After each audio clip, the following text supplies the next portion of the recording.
सो गुस्सा एक ऐसी चीज है जो सबको आता है। कुछ लोग इसे छुपा लेते हैं तो कुछ लोग किसी ना किसी फॉर्म में अपनी भड़ास निकाल देते हैं। और ऐसे ही एक रोड रेज इंसिडेंट की कहानी लेकर आई है ये नई वेब सीरीज बीफ। सो ये वेब सीरीज कैसी रही, देखनी चाहिए या नहीं, ये जानने के लिए इस वीडियो में एंड तक बने रहिए। और अगर ये वीडियो पसंद आए तो इसे लाइक और शेयर करिए।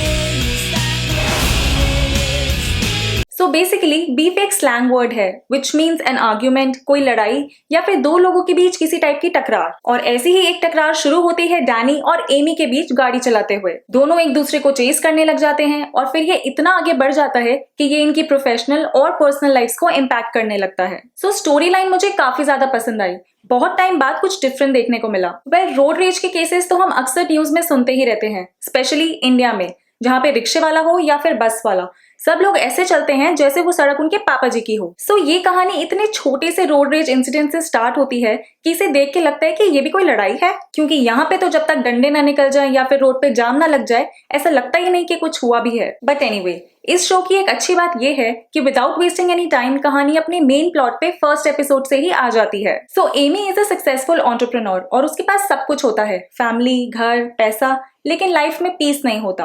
वहीं दूसरी तरफ डैनी एक स्ट्रगलिंग कॉन्ट्रैक्टर है जिसे बस कुछ भी करके पैसा कमाना होता है। लेकिन उस इंसिडेंट के बाद दोनों ही एक दूसरे से बदला लेने की कोशिश करते रहते हैं। शुरू में तो बच्चों वाली हरकतें करके एक दूसरे को टारगेट करते हैं, लेकिन बढ़ते बढ़ते उनकी हरकतें सीरियस होती जाती हैं। इन सब के साथ उन दोनों की प्रोफेशनल और पर्सनल लाइफ्स भी दिखाई गई हैं, जिससे ये पता चलता है कि दोनों की लाइफ्स में ही प्रॉब्लम चल रही है और कैसे दोनों ही उन प्रॉब्लम से डील करते हैं। जिससे ये पता लगता है कि दोनों दुश्मन होते हुए भी कैसे कहीं ना कहीं थोड़े से सिमिलर है। और क्योंकि कहानी में ऐसे अलग अलग सब प्लॉट्स चल रहे थे तो ऐसा लगता है कि बार बार स्टोरी अपने मेन प्लॉट से डाइवर्ट हो जाती है। तो वो मेरे लिए एक ड्रॉबैक था। ऑल्दो उसके बाद फिर कुछ ना कुछ ऐसा हो जाता है जो दोनों को एक दूसरे के सामने ले ही आता है। बीच बीच में ऐसा लगता है कि शायद सब सॉर्ट आउट हो जाएगा उनके बीच, लेकिन फिर कुछ ऐसे ट्विस्ट और टर्न्स आ जाते हैं जो कहानी को और ज्यादा इंटरेस्टिंग बना देते हैं। कहानी में कई जगह पे लोगों को एंगर, एंजाइटी और डिप्रेशन जैसी चीजों को फेस करते हुए दिखाया गया है, और ये भी कि ये कैसे उनकी लाइफ्स को अफेक्ट करती है, जिसकी वजह से वो छोटी छोटी बातों को बड़ा बना देते हैं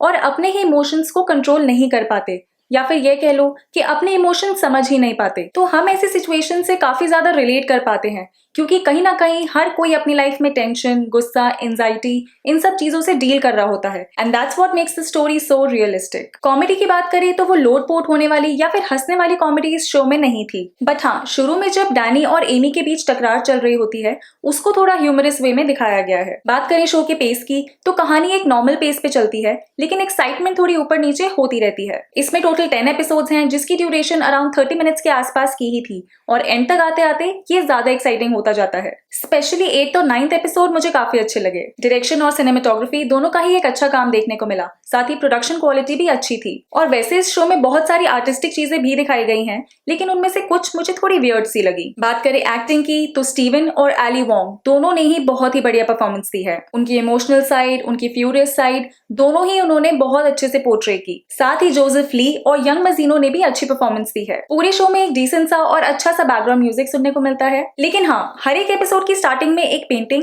और एक स्कैरी म्यूजिक बजता है, तो वो मुझे थोड़ा वियर्ड सा लगा। ऑल्सो 1-2 एपिसोड्स में कुछ इंस्पायरिंग सॉन्ग्स भी थे, एंड जिस तरह से वो कहानी में फिट किए गए वो काफी अच्छा लगा। डायलॉग्स की बात करें तो कुछ फाउल और अब्यूजिव लैंग्वेज है इस शो में, और साथ ही अडल्ट कंटेंट और न्यूडिटी भी, तो आसपास का थोड़ा ध्यान रखना पड़ेगा। सो आई थिंक ये शो एक बहुत ही अलग सी कहानी हमारे सामने लेके आता है जो हमारी आजकल की जिंदगी के बहुत करीब है। तो मुझे ये शो काफी पसंद आया और मेरी तरफ से इसको मिलते हैं 3.5 स्टार्स। अगर आप भी ये शो देखना चाहते हैं तो ये नेटफ्लिक्स पे इंग्लिश के साथ साथ हिंदी में भी अवेलेबल है, और अगर आप ये ऑलरेडी देख चुके हैं तो अपने व्यूज नीचे कमेंट करके जरूर शेयर करें।